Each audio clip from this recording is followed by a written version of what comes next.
This is not the kind of government that was designed by our founders of the country. It's not what was written in the Constitution. We've only had an income tax since 1913.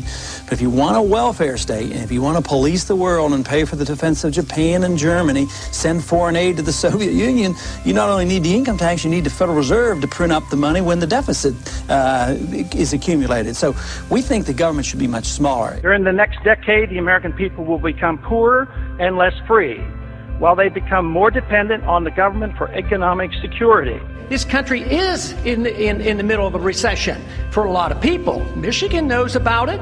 Poor people know about it. The middle class knows about it. Wall Street doesn't know about it. Washington, D.C. doesn't know about it.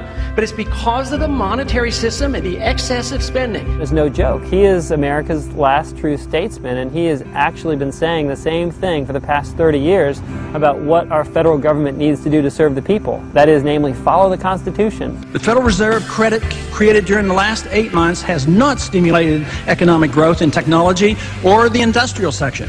But a lot of it ended up in the expanding real estate bubble.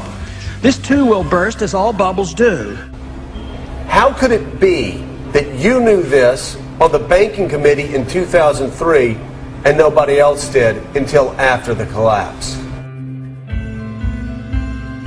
I certainly think it's about the most foolish policy any government could ever follow, and it leads to the Korea Wars, the Vietnam Wars, Marines being killed in Beirut, sailors being killed in the Persian Gulf. If we want to go to war, and if we should go to war, the Congress should declare it. We don't go to war like we did in Vietnam and Korea, because the wars never end. They're building up this case just like we did in Iraq. Build up the war propaganda. There was no Al-Qaeda in Iraq, and they had nuclear weapons, and we had to go in. I'm sure you supported that war as well. Okay. It's time we quit this. It's time. It's trillions of dollars we're spending on these wars. Afghanistan, how quickly would you bring the troops quick home? As the ships could get there. It really says a lot that the politically aware people in the military, those that are paying attention and engaged in the political process, are supporting someone who advocates an immediate withdrawal. I got twice as much as all the other candidates put together on the Republican side, and even more than Obama got, which tells me that those troops want to come home as well, because they know exactly what I'm talking about. My name is Eric Knowles. I'm an Air Force veteran. My name is Jonathan Schaefer. I spent 6 years in the Navy. Hello, my name is Tony Marek. I served in the Army for 8 years. I'm Alex Schlegel. I'm an 8-year Air Force veteran. Hi, my name is John Jones, and I'm a U.S. Air Force veteran. I have a cousin who's in the Marine Corps. He spent 18 months over in Iraq. A war based on a lie. There's great reason to have hope for Ron Paul's candidacy, as he's the only veteran in the Republican primary right now, the only representative in Congress that takes his oath to the Constitution and the rule of law seriously. You sign up for the military and you sign the dotted line. You're there to defend America and the Constitution, and Ron Paul is the only person that's been doing that for a while now. I support Ron Paul because I believe he's the only candidate with the fortitude to actually stand by the Constitution. I took an oath to support and defend the Constitution, and he is the only elected representative that actually takes his oath seriously. I think he's dead on when he talks about the Federal Reserve System.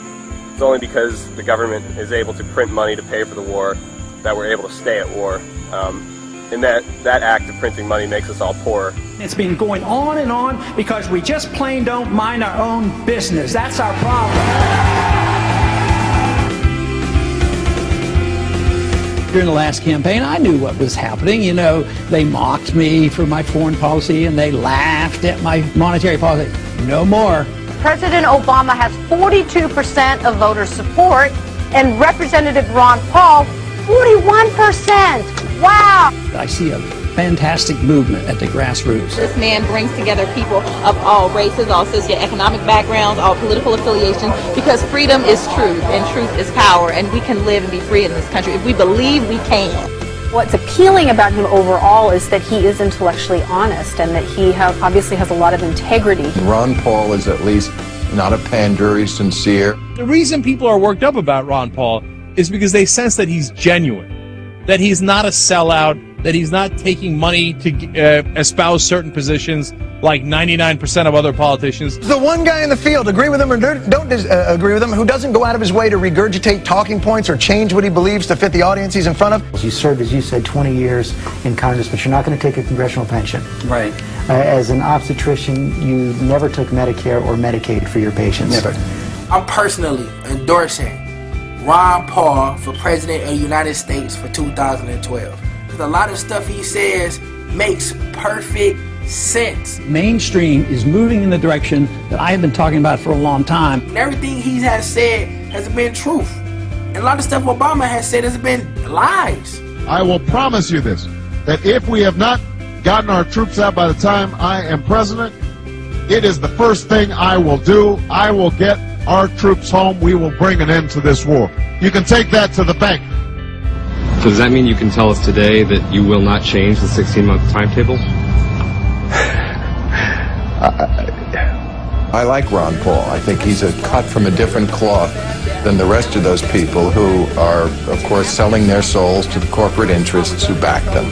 I believe that abortion should be safe and legal in this country. I will preserve and protect a woman's right to choose, and am devoted and dedicated to honoring my word in that regard. I will be a pro-life president.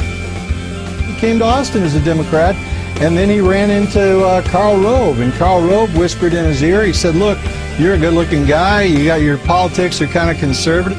It was easy for him to make the switch. They represent the status quo.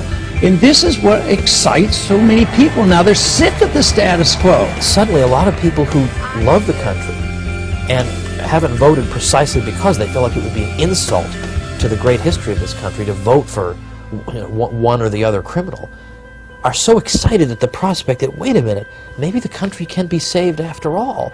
I do think you should value people who speak from the heart and who tell the truth.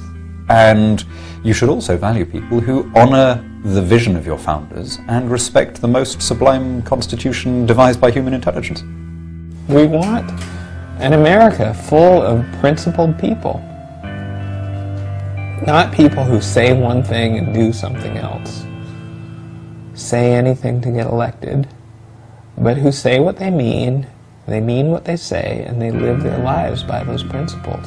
Ron Paul has been consistent for more than 30 years, and he's been absolutely right about the most important issues facing this country today, which means that when he's elected, we can trust that he'll actually do what he says he's going to do, and that what he does is actually going to work. This country is in a revolution. They're sick and tired of what they're getting, and I happen to be lucky enough to be part of it. Don't get involved in these wars. Just bring our troops home.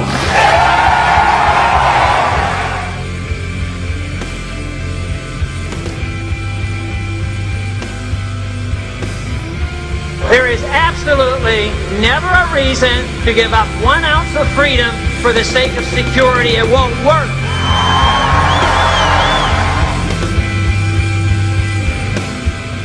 There is no authority in the Constitution authorizing a central bank, which means there should be no Federal Reserve System.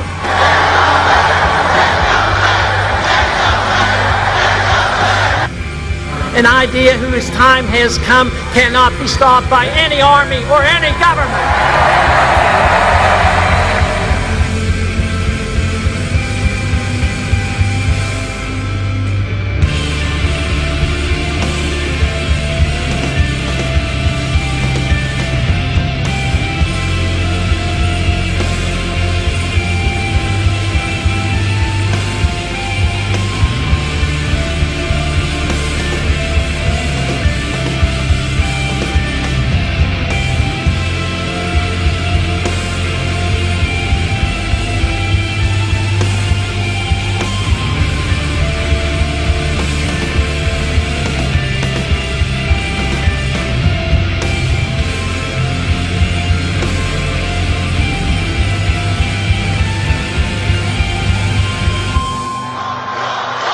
I've been in politics for 35 years. My cause has been the cause of liberty.